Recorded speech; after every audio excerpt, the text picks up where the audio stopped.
Hi friends, welcome to Mom and Daughter's Kitchen. இன்னைக்கு நம்ம பார்க்க போகிறது மாங்காவை வச்சு ஒரு ரெசிபி. மாங்கானா யாருக்கு தாங்க பிடிக்காது?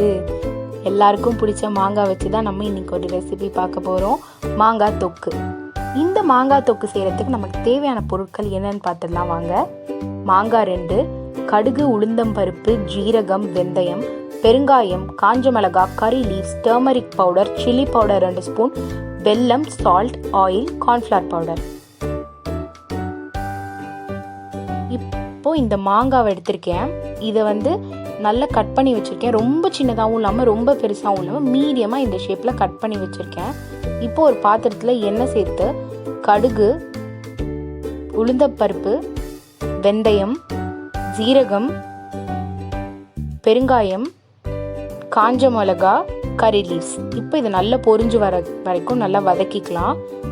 இப்போ அந்த கட் பண்ணி வச்சுருக்க மாங்காவை சேர்த்துட்டு நல்லா வதக்கிக்கலாம். இது மாங்காய் இதுலேயே உங்களுக்கு குக் ஆகிடும். இது புளிப்பும் காரமும் சேர்ந்து இந்த தொக்கு ரொம்ப நல்லாயிருக்கும். இதை நம்ம சாப்பாட்டுக்கு, சப்பாத்தி, தோசை எல்லாத்துக்கும் வச்சு சாப்பிட்லாம். இப்போ கொஞ்சம் மஞ்சத்தூள் சேர்த்துட்டு நல்லா இதை வதக்கி விட்டுக்கிறேன்.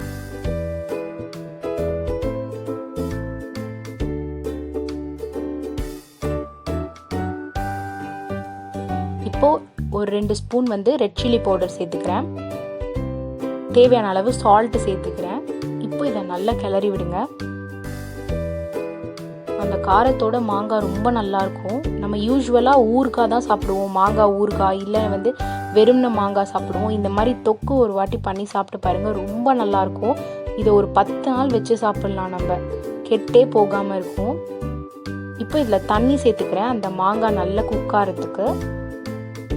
இந்த தண்ணியிலே இந்த மாங்காய் நல்லா வெந்துடும் உங்களுக்கு. இப்போ இதில் மண்டை வெல்லம் சேர்த்துக்கிறேன், அந்த ஸ்வீட்னஸ்க்காக கொஞ்சமாக.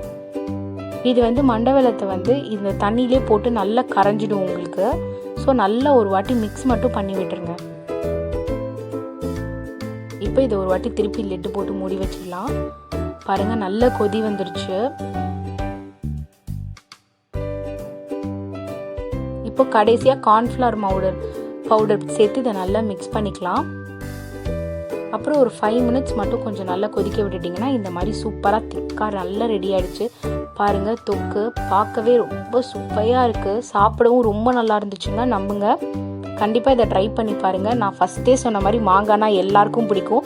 இந்த மாங்காய் தொக்கை பிடிக்காதுன்னு சொல்கிறதுக்கு ஆளே இருக்க மாட்டாங்க. கண்டிப்பாக இதை வீட்டில் ட்ரை பண்ணி பாருங்கள். நம்ம சேனலை மறக்காமல் சப்ஸ்கிரைப் பண்ணிவிடுங்க. தேங்க்யூ.